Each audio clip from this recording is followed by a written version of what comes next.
Ci!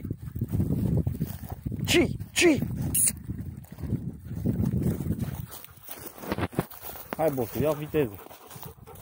Hai, putere japoneză. Cât mai merem, boss? Hai, că a venit barul meu. Păi acum mergem acasă, bă. Păi cum, merem așa, ziu. Dar pe de unde știi că a venit Mihai? Nu mergem înapoi așa, ziu. Nu mai e putere, mă, vezi pe Melissa, n-are nicio treabă. Hai, Melissa, hai, Melissa! Hai, da cu binoclu!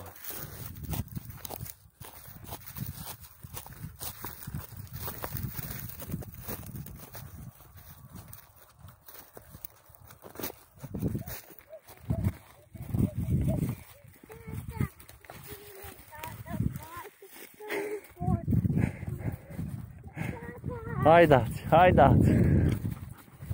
Haideți, trebuie să avem putere! Trebuie să avem putere, dă mie să duc ăsta, că nu mai poți. Îl duc eu sau îl duci tu? Îl duc eu? Îl duci tu? Bun. Ar avea de râia în ăsta. Da, pe dar eu dat injecții.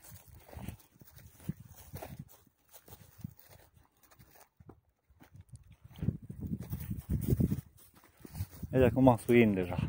Nu ce gaură e acolo.